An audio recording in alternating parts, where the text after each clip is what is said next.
So mentioning anime, are you a big anime guy?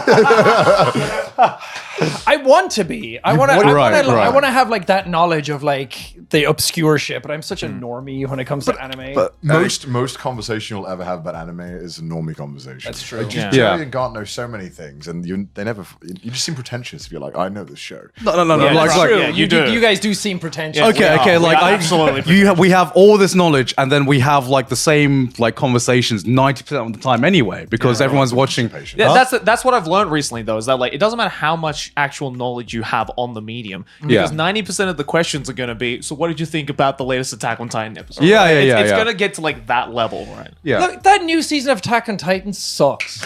I hate it. I think it was Really? building up. I think it was building up for the last one. Well, I'm being a bit harsh, but I feel like, God, are we actually having? It was like Okay. We're getting into this now. I loved all the first 3 seasons. I got into the manga. I read all of it. The ending was like whatever it was. I haven't read it yet. I haven't read the manga yet. So you're even like ahead of us in this game then. And the ending, I was like, whatever. And then I was like waiting for it to happen. I was like, there's a couple of good scenes in there. And then it happened. I was like, Mappa are so much better than that. Like. I feel like Jujutsu Kaisen came out at like the same time, and it's like that's what you can do, and this is what we're getting. And I'm like, You actually sound like an anime fan. This is you're naming studios. I like the fact that you know what like the base level of Mappa is like more than most people. Now I'm just pissing off your audience. Most of them don't come here for anime, but they're like, oh my god, they're going to speak about it. Yeah, because like I didn't expect that you would just name drop an anime studio, because that's like, even you call yourself a casual anime fan, but that level of knowledge is even more than most people I talk to, you know. So you like Jujutsu Kaisen as well then? Yeah. I fucking love Jujutsu Kaisen. Wow, not like him. Okay, Jujutsu Kaisen's story is like whatever. It's so like by the books, it's so plain. But I feel like it leans into that, and it's like you're just here to watch cool animation. You're just here to watch cool fights. Yes. It's like I love this show so much. It's like Naruto again. But it's like we cut out all the annoying shit and just it's like here's just fight scenes. Like go for it. No one cares. Also, Naruto doesn't have like Todo, so like that's true. He's like the best character in any show ever. But it does have Kakashi, which is just basically Gojo, just like all over again. You know? Yeah, but Gojo's more marketable, right? Gojo's really he's younger. He's sexier. He's new. The younger, sexier Kakashi. You know what I mean? But I did watch Naruto for the first time like last year. Yeah, I remember you telling me. Wait, you watched it? Oh, how did that happen? You watched Naruto for the first time in 2021. Well, I did too. Yeah, because I remember you texting me about it actually. Yeah. Like, do you think I should? And I was like, I mean, you go for it. Like, yeah. Because my girlfriend had watched it growing up, and that's what got her into stuff. And she lived in Japan actually for a long time. And has, really? Like, a master's in Japanese and everything. Oh shit. Oh, okay. That was like that stuff was what got her into it. Right. And then since I don't have any nostalgia for it, I was like, let's watch it now and see if it holds up. And we kind of did a non-biased view on it. Yeah, we did like the non-filler sort of stuff. Like people had listed on like Reddit what like the key ones to watch. There's websites dedicated to the filler. There's you like basically cut out like a third of Naruto. Yeah. So we did that, and I was like, it's still way too long.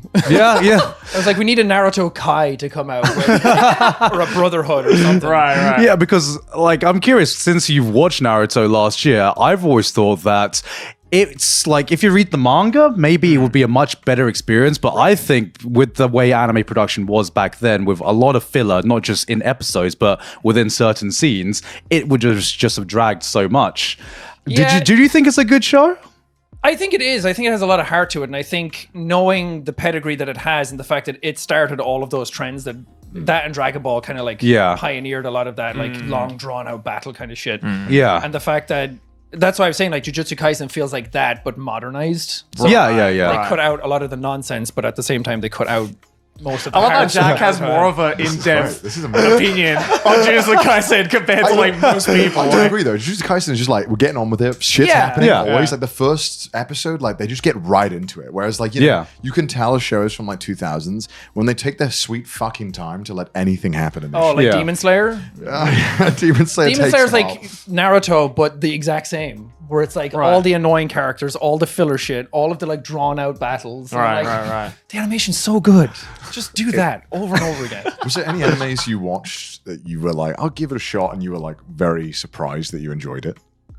Full Metal Alchemist. I love that show. Yeah, It's same. I love Full Metal Alchemist. It's amazing. Who's It's your favorite character? It's Ed. You know, everyone loves Ed. Shit, he's right.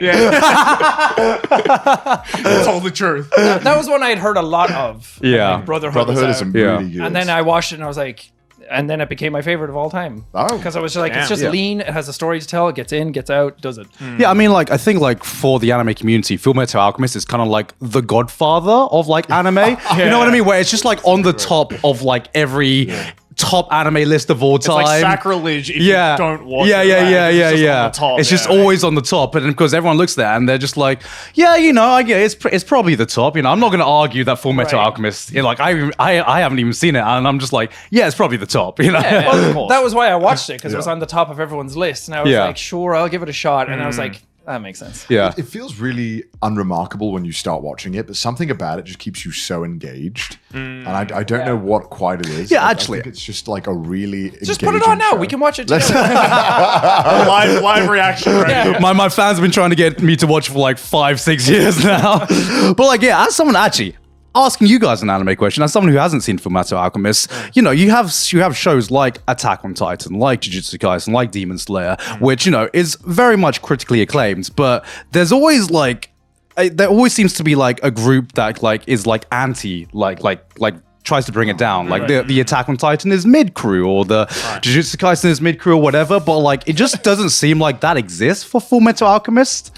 And I was just like, why? Because, well, I mean, for one, it's like a genuinely good show for one, but I think it's also the fact that now it's just put on such a legendary status that it's like, I don't know. There isn't. I think it's just a losing battle. Yeah. If you go out there and try to be that guy to be like, oh, I think it's fucking overrated or whatever, then everyone I think collectively is like, okay, sit down. You know, kind of like, all right, baby boy. You know? It's very lean. Like, it has like 65 episodes or something, which nowadays is like unheard of. Yeah. It's just, I think because Brotherhood came out, it did a lot of the heavy lifting, because the original one was kind of all over the place. Yeah.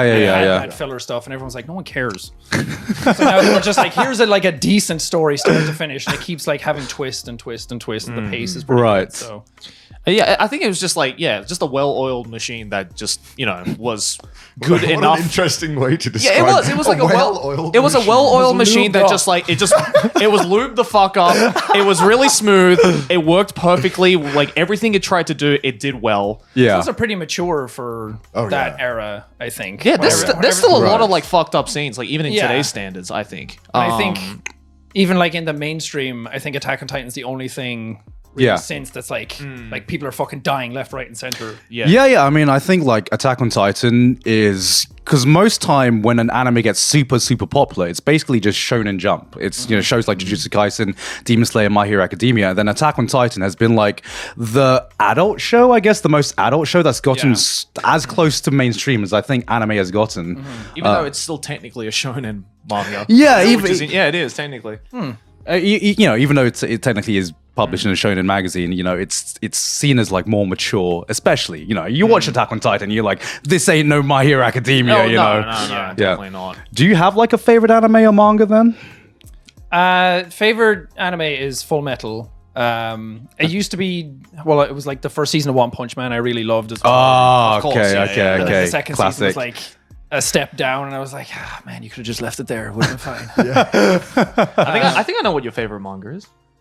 It's Berserk, right? Yeah. You've read Berserk? I feel like anyone who's read Berserk, Yeah, Oh my God. it's like top of their list. Yeah. I think it's my favorite too. Because I started, and again, like Full Metal was like top of everyone's list, and I was like, Dark Souls, like FromSoft are huge into them. I was like, I'll give it a shot, and then I had the Dark Horse, like the black editions of the it. thick ones, I right? had like one of those for a long time, and I was like, pandemic's happening, I'll finally read it, and then just blasted through the whole thing. Right. Yeah.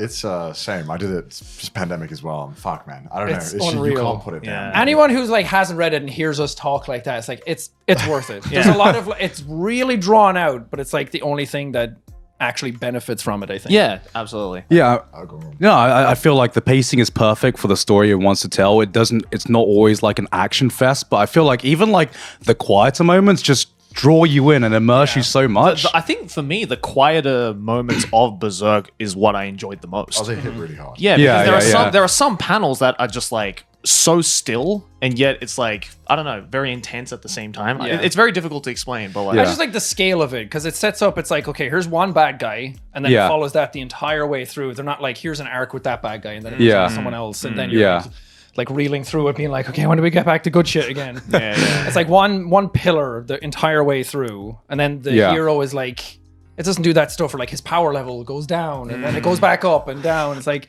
it's just very consistent the whole way through, and it's more about the interpersonal drama of it than anything. I knew it was special because you know when you get like 1/3 of the way through something and you're like, oh no. Yeah. Oh no, I'm getting through this. Yeah. Oh, no, it's gonna end. I'm gonna have to say when bye. you go to the golden age and it's like, wait, this isn't a flashback. This is the whole thing. it's the whole thing. And you're like, that's the prologue? That's the prologue to this story?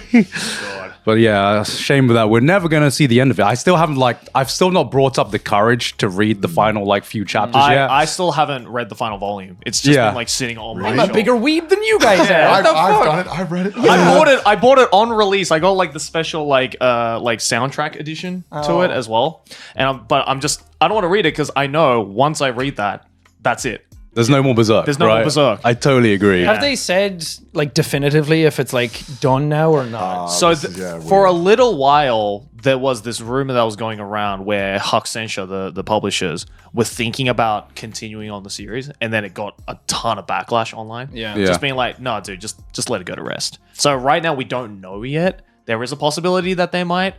I personally don't want that because because again, like I haven't read the last couple of chapters, but I heard that like the last couple of chapters actually kind of has like a somewhat round ending to it, right? Or I guess It feels like you're getting very close to the end. Yeah. Almost, in a weird way. You can kind of predict what you think will happen. And I don't feel like, obviously Miura is like one of the arguably the greatest mangaka who's ever lived. Yeah. Especially with his masterpiece Berserk, and just who would even want to try to even take up that mantle? Yeah. I wouldn't want to be that person, know.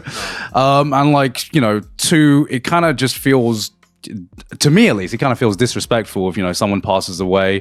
And there are some instances that maybe some people can continue on their vision if they know what's going to happen, but in this case it just feels like such a personal story that I don't really feel like anyone can tell it but Miura himself. Maybe we'll get like a thing of like his notes or like an art book of what he was thinking would happen. I feel like that's the best way because then people can just make up their own endings. Fill in the blanks, right? I'd never be disappointed by an ending that doesn't happen. Yeah, sure. I saw something similar to that when I went to the Berserk exhibit, though. There was like a You're just trying to rub it in now. He's like, let me flex on you right now. Flex on you real quick. But there was like kind of a glass cabinet of like a bunch of like Miura's notes that were kind of written down, and there was like nothing really like concrete that went after the manga or after where the manga ended. But it was just really cool to see like I guess his like thought process and like sketches on like a bunch of shit because it's like really just super fine stuff, like very, very basic shapes for characters who then ended up being, characters like Zod or like, these like insane pieces of art essentially in manga form. But yeah. What was I going on about? Yeah, I went to the Berserk exhibit. It was cool. Professional podcast. That wasn't even like a question. That was just get his phone and go through pictures for a second. Be like, you want to get that? Yeah, you'll never see it.